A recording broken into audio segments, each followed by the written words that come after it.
Bismillahirrahmanirrahim.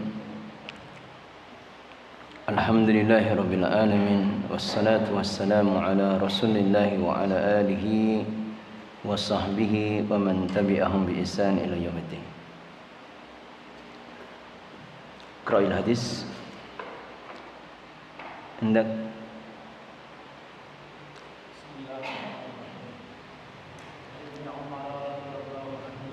Jabir من حديث جابر قبله لا آية اقرأ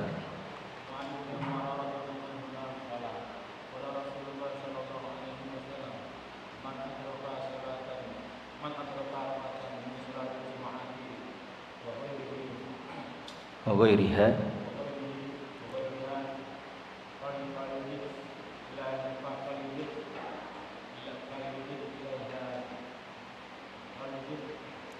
إليها الأخرى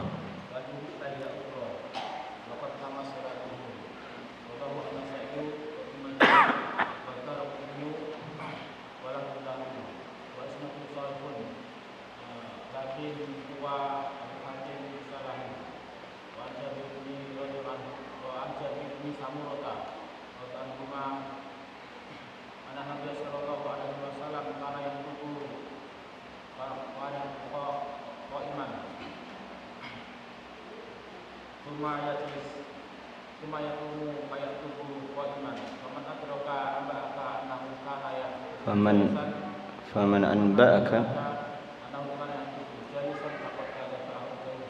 أحسن بارك الله فيك. الحديث الذي قبله عن جابر بن عبد الله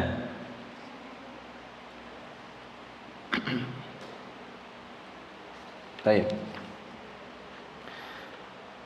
Hadis setelahnya berkata Al-Imam Ibnu Hajar Al-Asqalani rahimahullah ta'ala, bab sifati khutbatin Nabi sallallahu alaihi wasallam.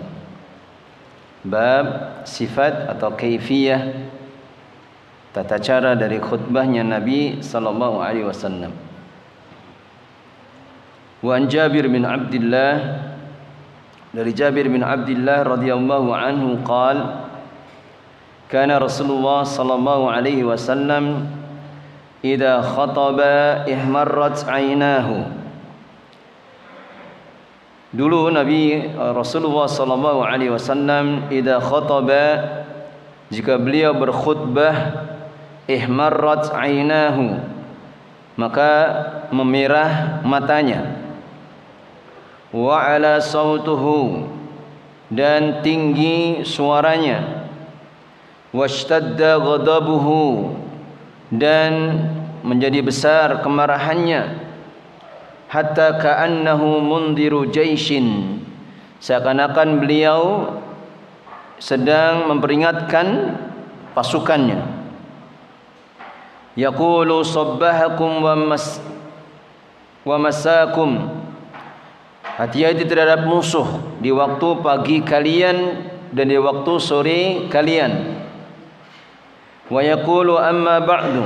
Kemudian beliau mengatakan amma ba'du fa inna khairal hadisi kitabullah, bahwa sesungguhnya sebaik-baik ucapan adalah kitabullah, wa khairal hadi hadi Muhammadin, dan sebaik-baik petunjuk adalah petunjuk Muhammad sallallahu alaihi wasallam, wa syarrul umuri muhdatsatuha, dan seburuk-buruk perkara adalah perkara yang diada-adakannya, wa kullu bid'atin dhalalah, dan setiap kebid'ahan adalah kesesatan. Rawahu Muslim.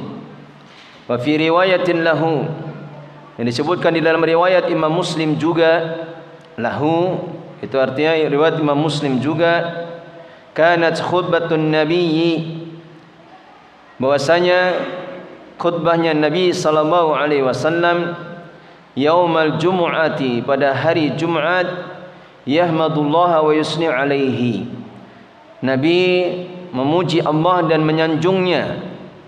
Summa yaqulu ala isri dzalik, kemudian beliau mengatakan atas perkara tersebut atau setelahnya, waqad ala sautuhu,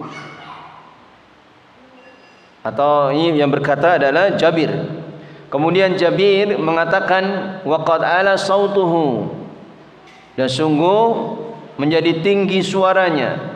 Wa fi riwayatin lahu, dalam riwayat yang lain dari Imam Muslim juga, may yahdihillahu fala mudhillalah wa may yudlil fala hadiyalah, barang siapa yang Allah berikan petunjuk maka tidak akan ada seorang pun yang bisa menyesatkannya, dan barang siapa yang disesatkan oleh Allah Subhanahu wa taala maka tidak ada seorang pun yang bisa memberikan hidayah untuknya.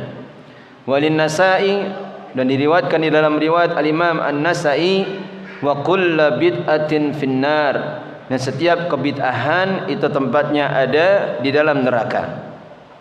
Ayat hadis yang cukup panjang.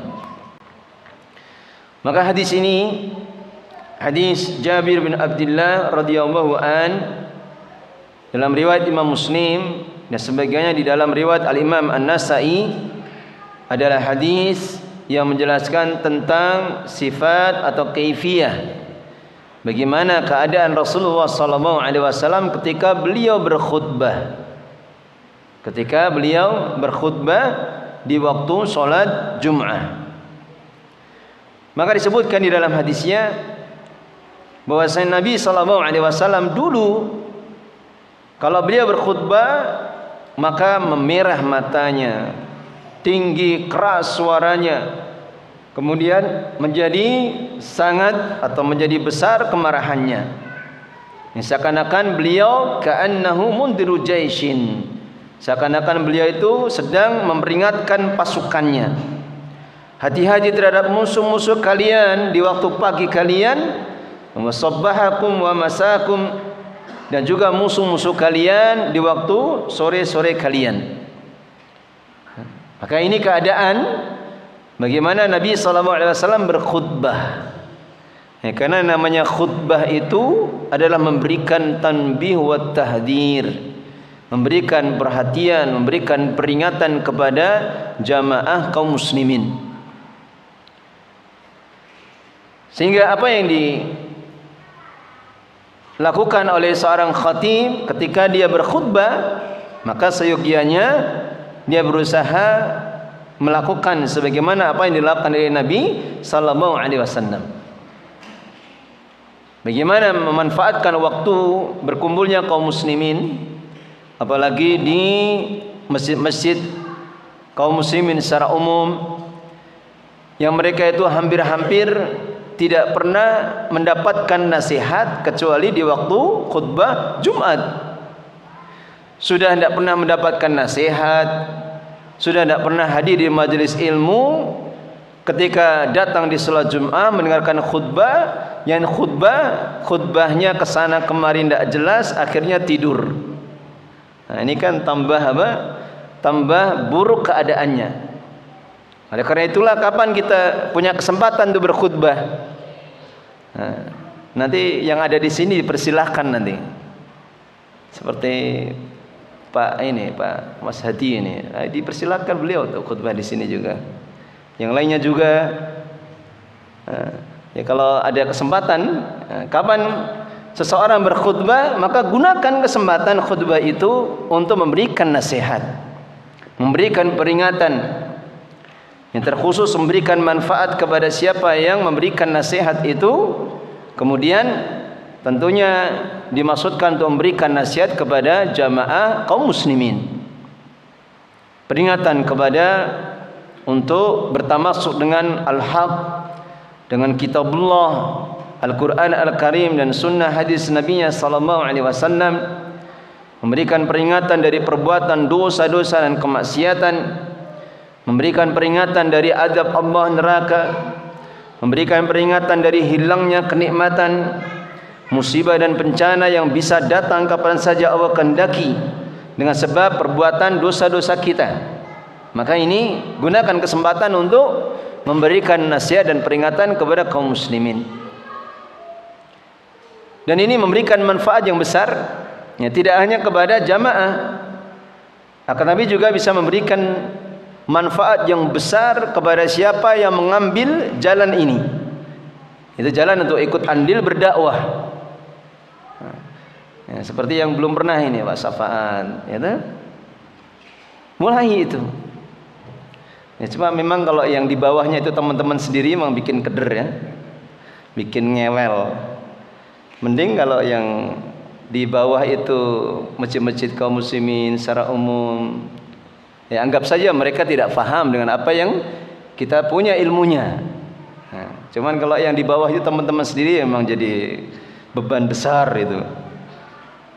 Tapi sesuatu yang dianggap berat itu harus dilawan, harus dicoba. Nah, sekarang kita melihat bagaimana keadaan sebagian dari para khutbah, para khatib-khatib itu yang kadang mereka berkhutbah, bahkan mereka sampaikan perkara-perkara kebatilan, mengajak orang kepada kesyirikan, mengajak orang kepada kebid'ahan yang mereka anggap sebagai perkara yang hak, perkara kebaikan. Mereka berani begitu lantangnya, begitu mantapnya menyampaikan kepada kaum muslimin. Nah, kita ini yang sudah belajar, paham tauhid, paham bagaimana ibadah yang sesuai dengan petunjuk Nabi, maka jangan segan-segan, jangan menahan diri untuk tidak mengambil kesempatan yang besar, pahala yang besar ini, menahan diri untuk tidak ikut andil di dalam dakwah. Ya, tapi semuanya harus. Kapan siapa saja yang sudah belajar maka berusaha untuk mengambil andil di dalam dakwah, karena kebaikannya sungguh sangat besar sekali.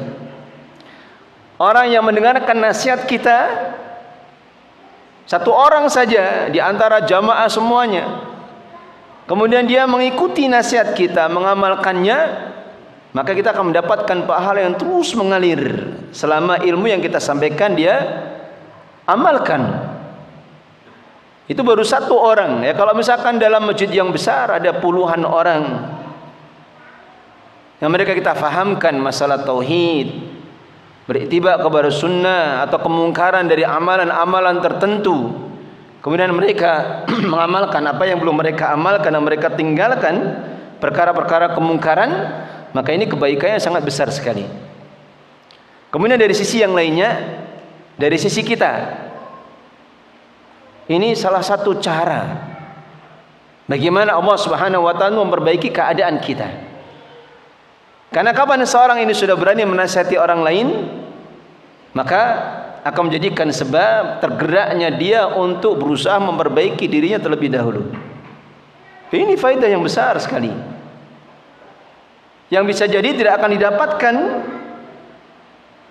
kecuali orang-orang yang mau mengambil bagian dari jalan dakwah ini.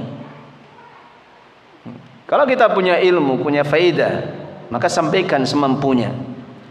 Ya mungkin awal-awal yang namanya tampil itu kemudian demam panggung, ngewel dan sebagainya, itu semuanya terjadi. Semuanya terjadi, semuanya mengalami. Tapi seiring dengan waktu, ya kita minta kepada Allah untuk dimudahkan dalam urusan ini, maka suatu saat pasti Allah akan berikan kemudahannya. Karena kadang kalau kita sholat Jum'ah di masjid-masjid kaum muslimin, itu kadang sedih ketika khatibnya itu bicara ke sana kemari, atau bicara ada suatu kebatilan yang kita fahami itu adalah kebatilan, atau malah kadang ada khatib yang malah bicara tentang hari pahlawan, ada lagi bicara tentang hari pramuka, ada itu. Nah, ini kan hal-hal yang tidak semestinya.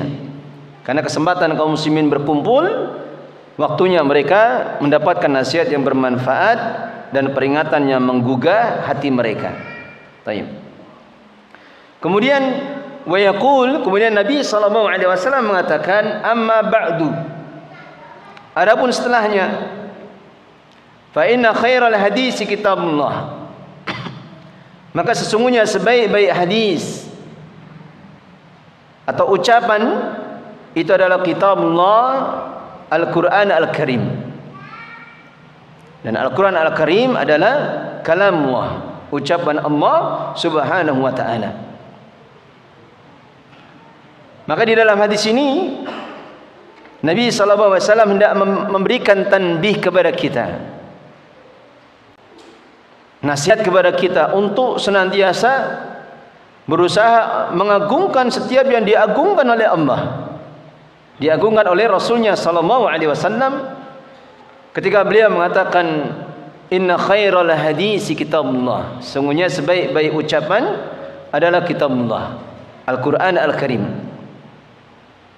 Karena tidak ada satu ayat pun diturunkan kecuali sebagaimana disebutkan di dalam hadisnya, akan menjadikan bergoncangnya langit-langit dan bumi seluruhnya, sehingga menjadikan tersungkur semua para malaikat, hingga ketika mereka semuanya sudah bangun dari pingsannya, maka mereka bertanya kepada malaikat Jibril, "Mada qala rabbukum?" Maka mereka bertanya kepada malaikat Jibril, apa yang telah diucapkan Rabb kalian? Maka Jibril mengatakan, qala al-haqqa wa huwal aliyyul kabir. Allah telah berfirman dengan kebenaran dan Dia adalah zat yang maha tinggi dan maha besar. Satu ayat pun yang Allah turunkan menjadikan keguncangan yang dahsyat, hingga hendaknya ada di dalam hati kita terus-menerus usaha untuk berusaha menumbuhkan pengagungan kepada ayat-ayat Al-Quran. Dan kenapa dikatakan ayat Al-Quran itu adalah sebaik-baik ucapan? Maka sebagaimana dijelaskan oleh para ulama, dari apa yang sebagiannya disebutkan oleh Syekh Utsaimin di sini, karena Al-Quran adalah asyaddu islahan lil qulub. Kalau ada bacaan yang paling bisa memperbaiki keadaan hati hamba, maka itulah Al-Quran. Demikian juga Al-Quran, bacaan yang paling bisa menjadikan kebaikan di dalam kehidupan, bisa memperbaiki kehidupan. Sehingga beliau mengatakan, kapan kaum muslimin mereka ini berpegang teguh dengan Al-Quran, kanat asaddal umam, maka kaum muslimin akan menjadi umat yang paling berbahagia. Kaum muslimin akan menjadi umat yang paling berbahagia. Demikian juga tidak ada bacaan Al-Quran yang bisa memberikan pengaruh yang besar kepada hati kecuali bacaan Al-Quran. Sebagaimana ayat yang banyak di antara antum hafal ayat ini, dalam surah Al-Hasyr Allah Subhanahu wa taala berfirman, "Lau anzalna hadzal Qur'an 'ala jabalin la ra'aitahu khashi'an mutasaddian min khasyatillah. Wa tilkal amsalu nadribuha lin-nasi la'allahum yatafakkarun." Allah Ta'ala berfirman, dan seandainya kami turunkan Al-Quran ini kepada gunung, niscaya engkau akan melihatnya gunung itu hancur berkeping-keping karena takutnya gunung itu kepada Allah Subhanahu wa taala. Padahal gunung itu isinya apa? Batu-batu bongkahan yang besar-besar keras itu. Yang seandainya dipukul dengan palu godam tidak akan bisa hancur kecuali berkali-kali. Itu batu. Itu akan hancur seandainya Allah turunkan Al-Quran itu kepada gunung itu. Sehingga tidak ada bacaan yang paling bisa mengaruhi hati seseorang itu melebihi bacaan Al-Quran. Lihat bagaimana orang yang kafir pun, ya kadang mereka ketika mendengarkan bacaan Al-Quran hati mereka menjadi terenyuh, menjadi menangis itu. Contohnya siapa? Raja Najasyi. Ketika Ja'far bin Abi Thalib membacakan surah Maryam yang ada di dalamnya kisah Nabi Isa alaihissalam kepada Raja Najasyi di Habasyah. Ketika kaum muslimin itu hijrah ke sana, maka menjadikan Raja Najasyi ini berurai air mata.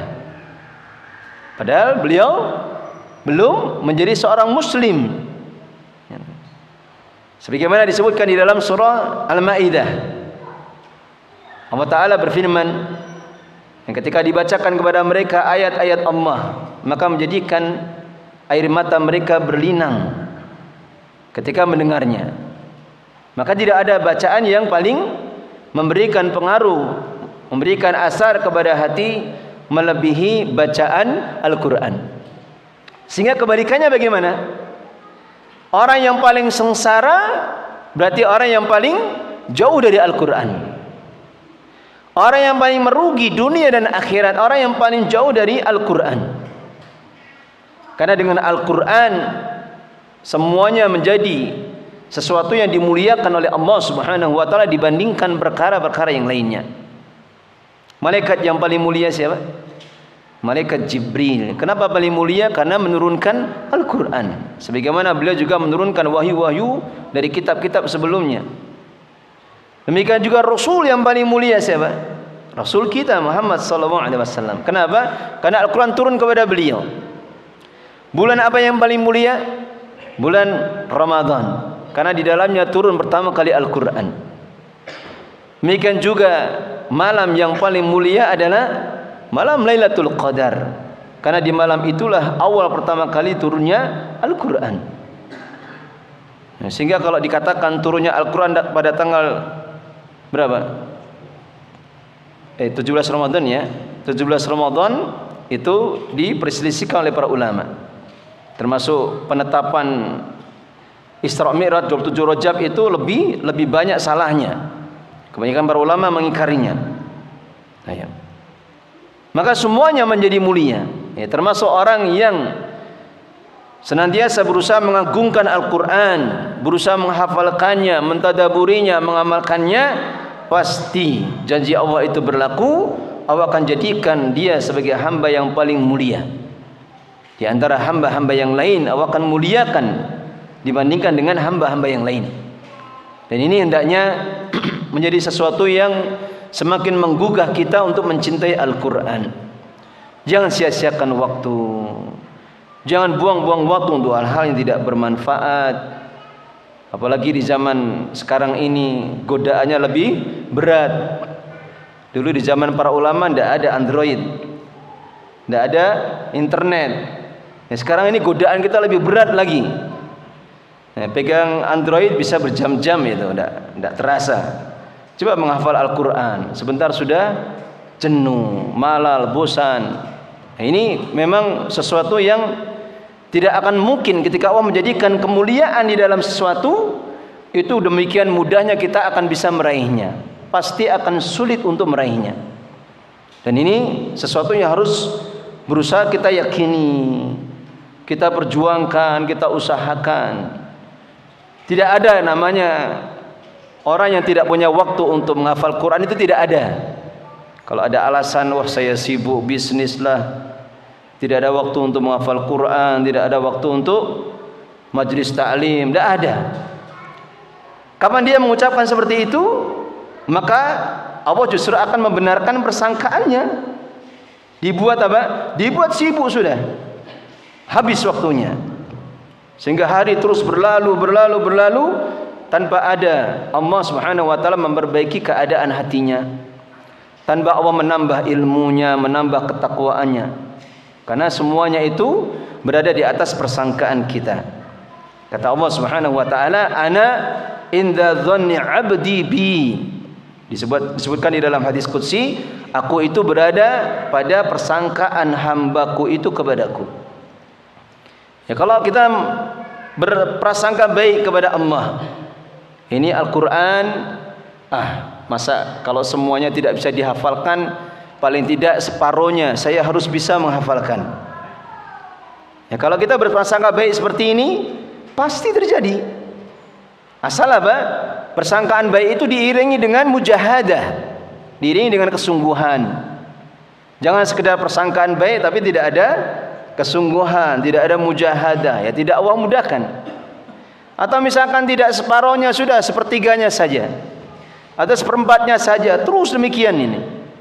Jangan biarkan waktu kita berlalu tanpa kita berusaha untuk memperbaiki muamalah, interaksi, kecintaan kita kepada Al-Quran. Dalam keadaan umur kita semakin berkurang, umur kita semakin, jatah hidup kita semakin berkurang, hari berlalu sedemikian cepatnya. Ini sudah masuk menjelang bulan Sya'ban, sebentar lagi Ramadan. Perasaan lebaran baru kemarin Pak ya. Ini sudah apa? Bulan Sya'ban lagi terus. Ya, karena memang Rasulullah SAW telah menghabarkan di dalam hadisnya, hari-hari itu akan semakin dihisab. Kata Nabi SAW, la taqumu sa'ah hatta yataqarrab az-zaman. Tidak akan datang hari kiamat sampai waktu itu semakin berdekatan. Kata beliau, as-sana kasyahr. 1 tahun itu seperti 1 bulan saja. Wasyahru kal jum'ah. 1 bulan seperti 1 pekan saja. Wal jum'ah kal yaum. 1 pekan seperti 1 hari saja. Wal yaum kasa'ah. 1 hari seperti 1 saat saja. Kemudian wasa'ah, satu saat atau 1 jam saja itu seperti terbakarnya pelepah daun kurma. Dan ini maknanya hari-hari itu semakin dihisab, semakin cepat sekali berlalu. Dan ternyata para ahli, mungkin di antara antum yang ada yang pernah membaca, para ahli ilmu pengetahuan dan teknologi itu juga mengatakan seperti itu Pak. Jadi istilahnya konstanta waktu, ya kan? Mereka sendiri mengatakan itu. Konstanta waktu itu semakin berputar cepat itu. Jadi sama-sama 24 jam tapi seakan-akan berputarnya tambah cepat itu. Ini orang-orang kafir yang bilang, para ahli yang bilang itu. Ini sesuai benar dengan apa yang dikabarkan oleh Nabi sallallahu alaihi wasallam. Baik. Ini malah tidak bicara fikih nanti. Setelahnya, wa khairal hadi hadi Muhammad. Dan sebaik-baik petunjuk adalah petunjuk Nabi Muhammad sallallahu alaihi wasallam. Dan ini adalah perkara yang disepakati bahwasanya petunjuk Nabi sallallahu alaihi wasallam itulah petunjuk terbaik. Karena barang siapa dia mengaku, man za'ama, kata al-Imam Malik rahimahu wa ta'ala, man za'ama annahu sayahtadi bihadi ghairi hadi Nabi sallallahu alaihi wasallam faqad za'ama anna Rasulullah sallallahu alaihi wasallam qad khana risalah.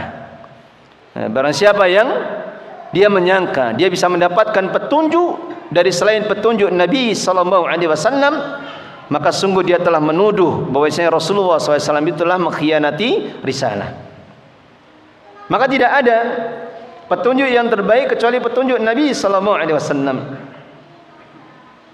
Maka barang siapa yang dia mencari petunjuk selain petunjuk Nabi, dia tidak berusaha untuk berittiba kepada hadis-hadis Nabi sallallahu alaihi wasallam, maka tidak akan menambah dirinya di hadapan Allah kecuali semakin jauhnya.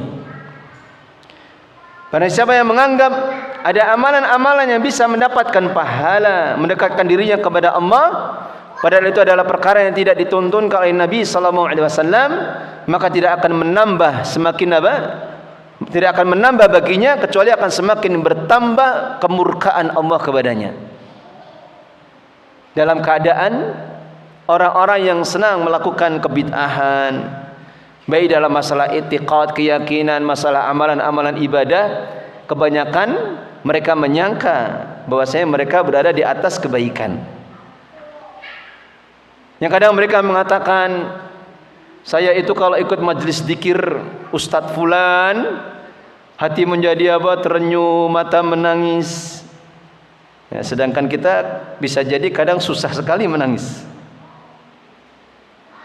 Kalau saya ini mengamalkan amalan ini, amalan itu, zikir ini, zikir itu, maka menjadikan mata saya menangis dan sebagainya. Kira-kira jawaban kita bagaimana kalau ada orang yang mengatakan seperti ini?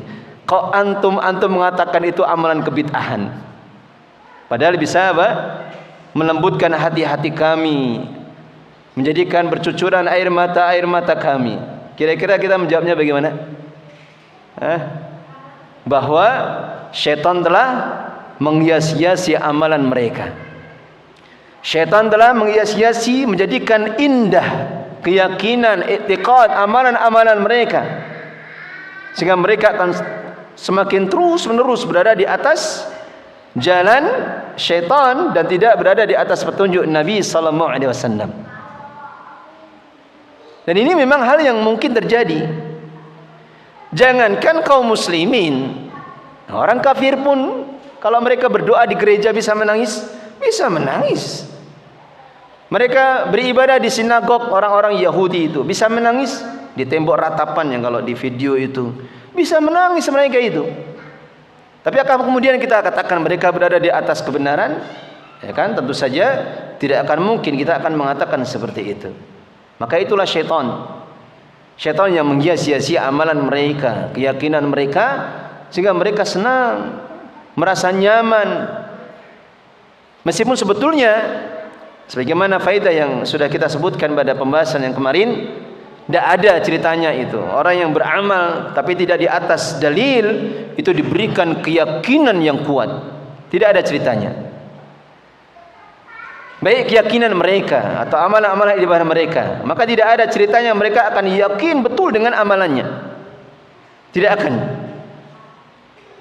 Itu hanya keutamaan yang hanya Allah berikan kepada orang-orang yang berittiba, mengikuti Al-Quran dan hadis Nabi sallallahu alaihi wasallam. Baik. Maka kemudian setelahnya wa syarrul umuri muhdatsatuha. Syarra itu isim apa ini? Kalau syarra di sini isim apa? Syarrun, syarron, syarrin. Isim? Tafdil. Asalnya apa? Asyarru. Syarra yasyurru itu isim tafdilnya asyarru. Kemudian orang Arab tidak senang melafadzkan seperti ini, kemudian membuang hamzahnya dan cukup membaca dengan syarru. Sebagaimana khairun itu juga isim tafdil. Asalnya apa? Akhyaru. Kemudian kalau lafadznya kurang enak, mereka mengucapkan dengan khairun. Atau kalau mudhaf berarti khairul huda. Maka wasyarul umuri muhdatsatuha.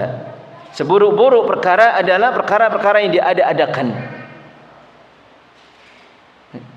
Wa kullu bid'atin dhalalah, dan setiap kebid'ahan adalah kesesatan.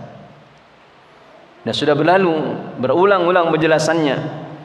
Nah, kenapa kebid'ahan itu adalah kesesatan? Dan seburuk-buruk perkara adalah perkara-perkara yang menyimpang dari petunjuk Nabi sallallahu alaihi wasallam. Ya, karena ada di dalamnya sekian banyak keburukan-keburukan yang besar. Di antaranya apa? Yang pertama, orang yang meyakini satu amalan itu sebagai amalan yang berpahala padahal itu tidak dicontohkan oleh Nabi, maka sama saja dia menjadikan dirinya sebagai apa? Sebagai apa? Tandingan bagi Allah Subhanahu wa taala di dalam apa? Menciptakan syariat agama. Sudah, seandainya satu saja perkara ini kaum muslimin itu memahaminya, kaum muslimin itu mengetahui betapa besarnya keburukannya, itu sudah cukup itu menjadikan mereka takut. Kalau mau beramal maka dicari dalilnya, ditanyakan kepada ahlinya. Belum perkara-perkara yang lain. Yang namanya kebid'ahan ya tidak akan pernah bisa menjadikan sebab persatuan. Kebid'ahan tidak akan pernah bisa menjadikan sebab persatuan. Oleh karena itulah kalau dakwah tauhid, dakwah sunnah dianggap dakwah pemecah belah, itu ucapan orang-orang yang tidak memahami hakikatnya. Justru kebid'ahan yang kalian buat-buat itulah sebagai sebab di antara sebab paling terbesar dari berpecah belahnya umat, berpecah belahnya kaum muslimin. Tapi dakwah tauhid, dakwah sunnah itu dakwah menyatukan. Karena hanya dengan perkara inilah umat bisa bersatu. Sesuatu yang dibangun di atas apa yang diwahyukan oleh Allah Subhanahu wa taala. Demikian juga kapan seorang mengamalkan satu kebid'ahan, maka akan hilang apa? Satu sunnah yang agung. Kapan seorang melakukan satu kebid'ahan, maka akan hilang satu sunnah, atau dia telah menghilangkan dan menghancurkan satu sunnah.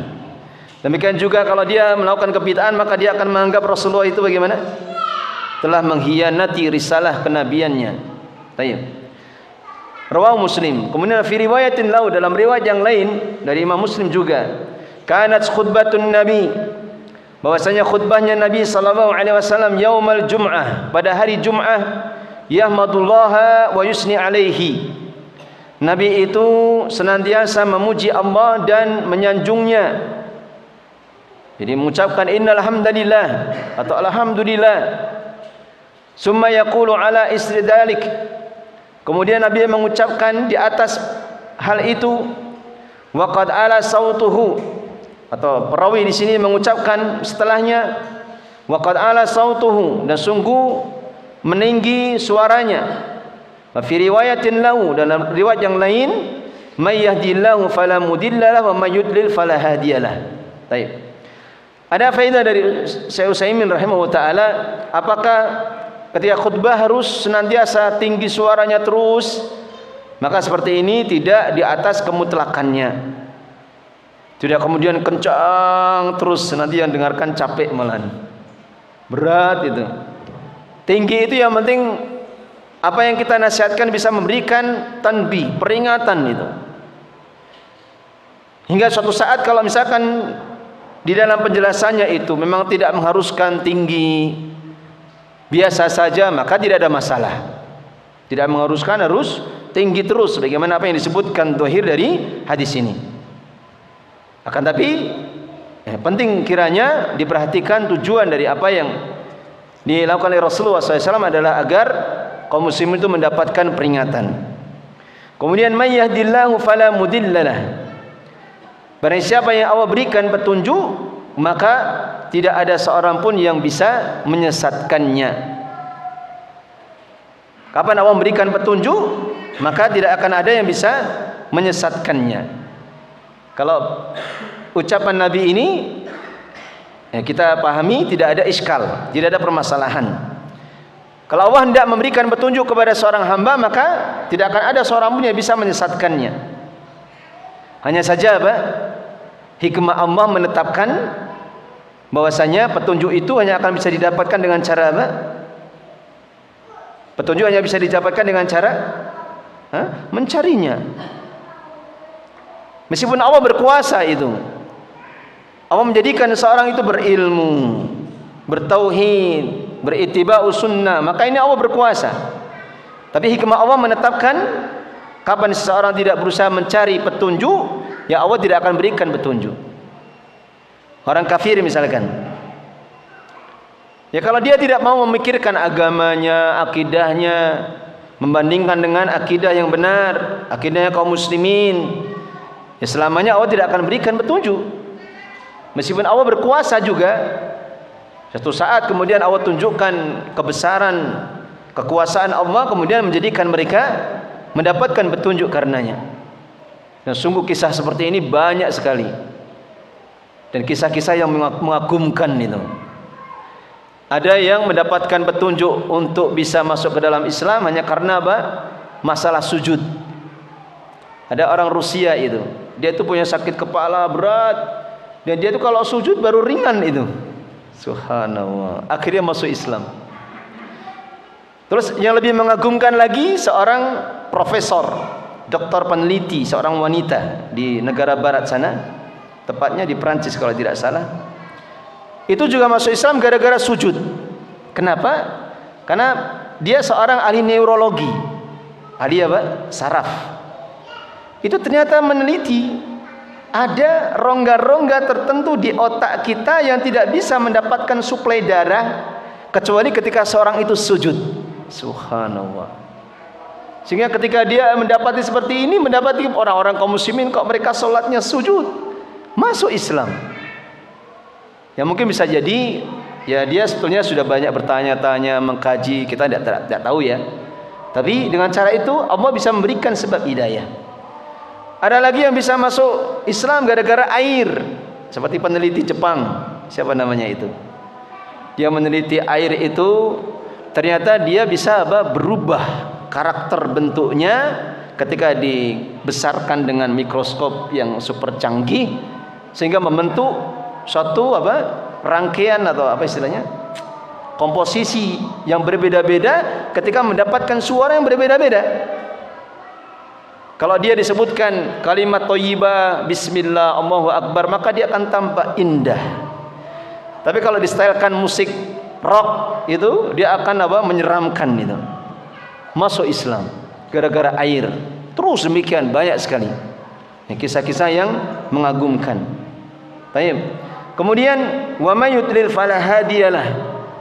Dan tidak ada yang bisa menyesatkan. Dan kapan Allah, dan barang siapa yang Allah sesatkan, maka tidak akan ada yang bisa memberikan hidayah. Ini yang mungkin kita anggap ada iskal. Iskalnya di mana? Iskal itu permasalahan. Iskalnya di mana? Apakah Allah kemudian menyesatkan hambanya begitu saja sehingga tidak ada seorang yang bisa memberikan hidayah? Maka tentunya apa? Tidak. Dan ini sifat keadilan Allah berlaku di sini. Allah tidak akan pernah menyesatkan seorang hamba kemudian memasukkan dia ke dalam neraka dengan sendirinya tanpa sebab. Tapi itu pasti karena apa? Karena perbuatan dia, pilihan dia, sehingga menjadikan Allah menetapkan kesesatan atau kekufuran hamba ini.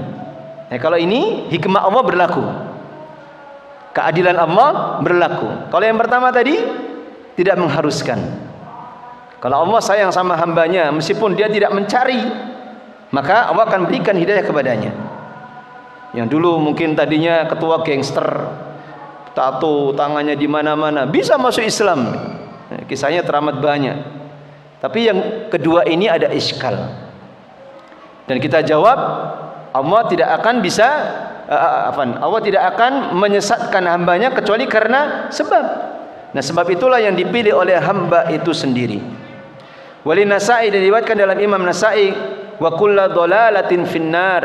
Nah, setiap kesesatan itu adalah tempatnya di neraka. Soal, pertanyaan, apakah kesesatan ini adalah kesesatan yang dipahami secara kemutlakannya? Apakah setiap yang sesat pasti masuk neraka? Maka jawabannya apa? Tidak. Tapi kesesatan yang masuk neraka itulah kesesatan yang ada padanya unsur kekafiran. Jadi kalau sekedar kesesatan, sesuatu yang masih memungkinkan Allah mengampuninya dengan sebab-sebab yang lain, maka bisa jadi Allah akan mengampuninya dan Allah tidak masukkan ke dalam neraka. Tapi ini kesesatan-kesesatan yang ada unsur kekufuran di dalamnya. Kalau dia kufur akbar, maka Allah akan jadikan kekal di dalam neraka. Adapun kalau kufurnya kecil, maka tidak akan menjadikan sebab kekalnya di dalam neraka. Baik, minta tolong diadzani dulu.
Taib.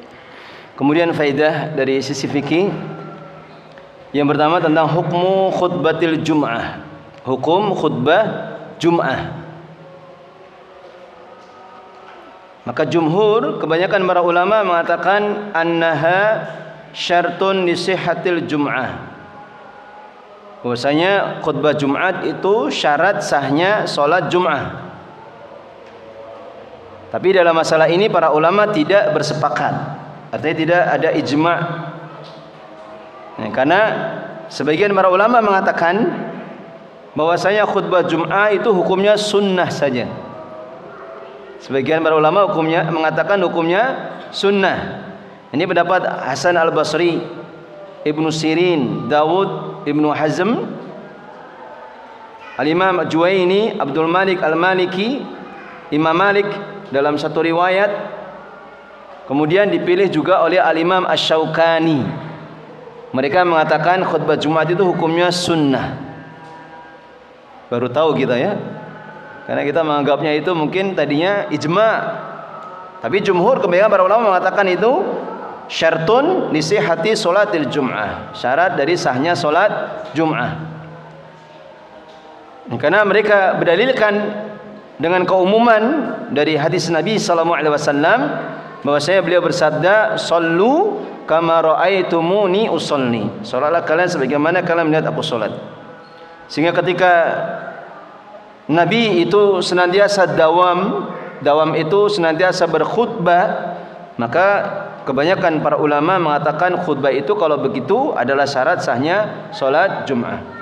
Kemudian yang mengatakan syarat sahnya salat Jum'ah, mereka berselisih, berbeda pendapat berkaitan dengan apakah khutbah Jumat itu harus 2 kali diselingi dengan duduk, ataukah boleh khutbah Jumat itu cuman 1 kali saja.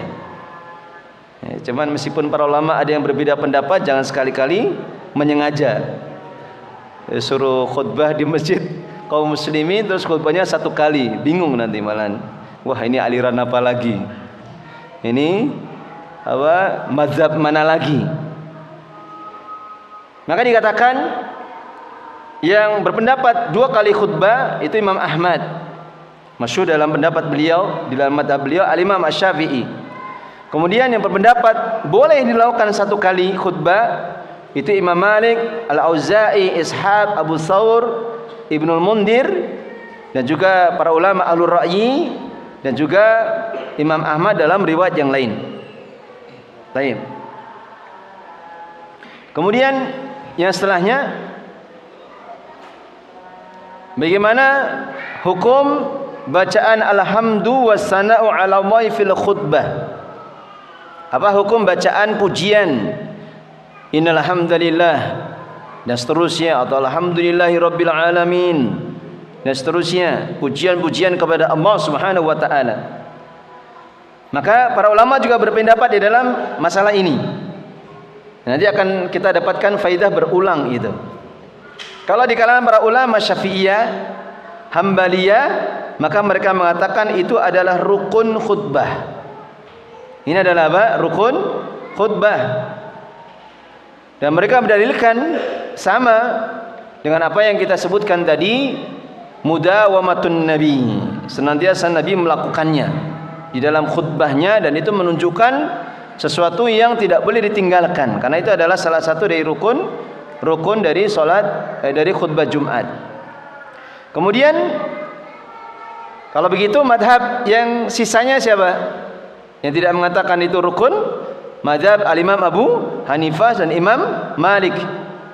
Jadi di kalangan para ulama Hanafiyah, demikian juga Malikiyah, maka bacaan alhamdulillah atau innal hamdalillah itu hukumnya sunnah. Hukumnya apa? Sunnah. Sehingga cukuplah di dalam khutbah itu apa yang dianggap sebagai khutbah secara uruf. Jadi misalkan dia assalamualaikum warahmatullahi wabarakatuh, kemudian berikan nasihat saja, kemudian menutup salam, tidak ada doa, maka itu sudah cukup dikatakan khutbah. Ya, cuman ya kalau di masyarakat kita ya jangan sekali-sekali menyelisihi. Kalau antum misalkan ada yang ingin mempraktekkan di sini mungkin bisa. Ya, tapi ini kan karena khilaf ya di kalangan para ulama ya. Kita ambil yang paling ringannya. Taib. Kemudian pendapat ini dipilih oleh Syekhul Islam Ibnu Taimiyah, Ibnu Hazm, Al-Imam As-Sa'di. Demikian juga dipilih oleh Syekh Utsaimin, mengatakan bahwasanya bacaan hamdalah atau memuji Allah Subhanahu wa taala hukumnya sunnah saja. Taib. Kemudian yang ketiga, hukum as-salatu 'alan nabi. Bersolawat kepada Nabi sallallahu alaihi wasallam ini hukumnya apa di dalam khutbah? Nah, sekali lagi disebutkan kalau di kalangan para ulama Hambaliyah dan Syafi'iyah, maka hukumnya apa? Rukun khutbah. Dan mereka berdalilkan dengan apa yang disebutkan di dalam ayatnya, wa rafa'na laka dzikrak, dan kami telah angkat untukmu penyebutanmu. Kemudian sekali lagi para ulama Malikiyah, Hanafiyah mengatakan itu hukumnya adalah sunnah. Hukumnya adalah apa? Sunnah. Karena tidak adanya dalil yang mewajibkannya. Ini yang kadang menjadikan perselisihan. Jadi kalau ada khatib kok tidak bersolawat, hati-hati. Satu saat nanti antum melakukannya, antum bisa didatangi itu. Itu masih mending kalau didatangi. Kalau kemudian ada yang teriak, gimana ini jamaah, khutbahnya sah atau tidak? Tidak. Terus mereka sholat duhur berjamaah. Dan itu terjadi. Subhanallah. Padahal para ulama sebagian berpendapat itu bukan wajib. Termasuk yang mengatakan bukan wajib di sini Asy-Syaikh Sa'di, Ibnu Qayyim, Ibnu Hazm, Syekh Utsaimin. Ini mengatakan tidak wajib. Mengatakan tidak wajib. Tapi kalau kita misalkan khutbah di kaum muslimin, yaitu hendaknya menghindari perselisihan. Hendaknya kita menghindari perselisihan. Maka kita baca sholawat kepada Nabi SAW meskipun hanya satu kali. Kemudian yang setelahnya, hal yajibu 'alal khatib al-mau'idah fil khutbah. Ini yang lebih agak iskal lagi. Apakah wajib bagi khatib untuk memberikan nasihat di dalam khutbah? Sama ini. Para ulama Syafi'iyah, Hambaliyah mengatakan apa? Wajib. Mengatakan apa? Wajib. Adapun ulama setelahnya, sisanya mengatakan itu sunnah. Sehingga masih ada satu lagi berkaitan dengan hukum membaca ayat di dalam khutbah. Sama. Para ulama Hambaliyah, Syafi'iyah mengatakan apa? Wajib, meskipun satu ayat. Ulama Malikiyah, Hanafiyah mengatakan sunnah. Berarti para ulama Syafi'iyah dan Hambaliyah mereka menetapkan rukun khutbah ada berapa tadi? Ada berapa? 5. Yang pertama apa tadi? Bacaan hamdalah. Kemudian membaca salawat. Kemudian membaca ayat, kemudian nasihat, satu lagi yang belum kita sebutkan itu berdoa. Berdoa, hanya saja untuk doa ini para ulama Hambaliyah tidak menyepakatinya, tapi di kalangan para ulama Syafi'iyah itu dikatakan termasuk rukun khutbah Jumat.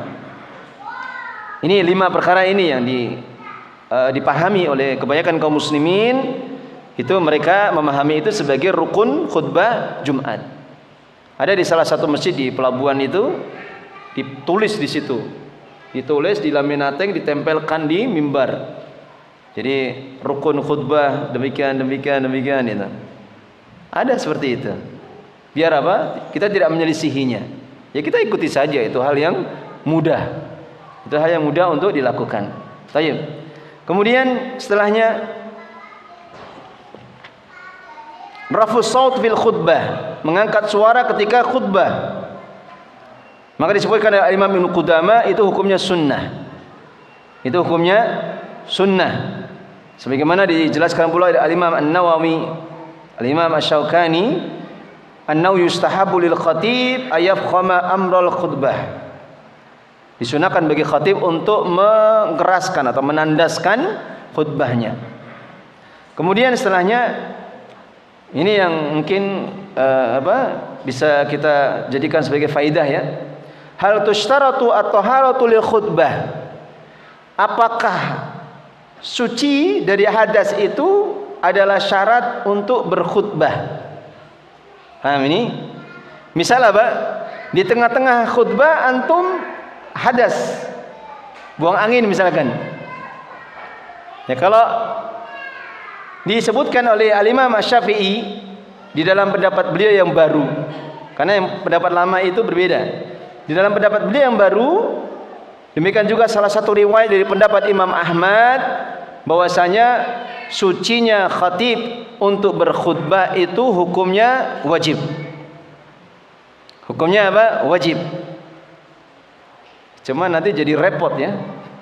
Di tengah-tengah kita buang angin. Kalau ditinggal kan jamaah menunggu berarti. Ayat.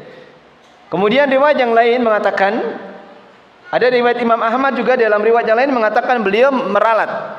Beliau mengatakan apa? Itu sunnah. Atau kadang beliau ditanya, kemudian suatu saat ditanya lagi, memungkinkan beliau untuk memberikan jawaban berbeda. Bahwasanya itu la yushtaratu, tidak disyariatkan. Demikian juga pendapat Imam Syafi'i yang lama itu beliau asalnya tidak mensyaratkan. Yang pendapat yang mengatakan tidak mensyaratkan itu juga adalah pendapat Imam Malik, Dawud Adz-Dzahiri, Abu Hanifah. Yang pendapat ini yang lebih sesuai dengan kebenaran. Jadi tidak tersyaratkan orang khutbah itu dalam keadaan suci. Termasuk apa? Adzan. Adzan juga tidak diharuskan suci. Kalau qomat ya jangan cari masalah. Orang mau qomat kok tidak suci malah nanti ketinggalan sholat. Kalau tawaf bagaimana? Khilaf para ulama. Ada yang mensyaratkan harus suci, ada yang mengatakan tidak. Yang rajih tidak. Karena kalau antum tawaf dapat separuh batal. Kita mau wudu itu jauh sekali itu.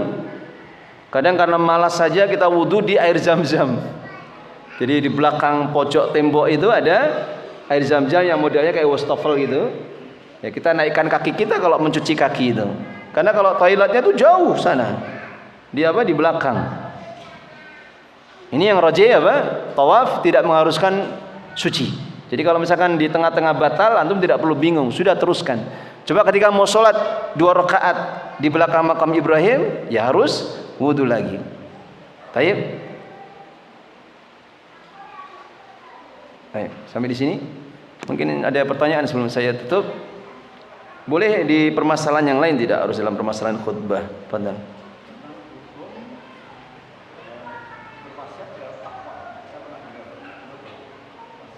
Berwasiat takwa. Ada enggak tadi ya? Ada yang kelewat tadi.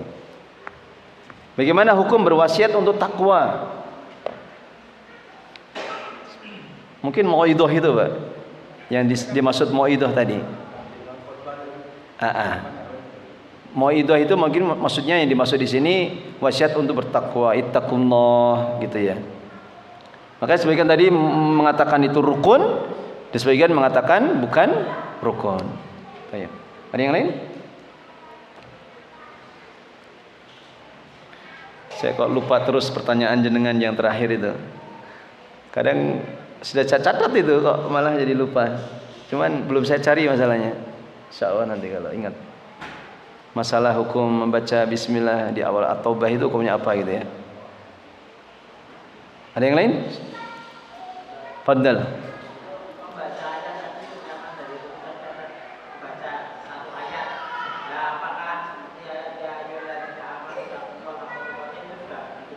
Ya, itu satu ayat.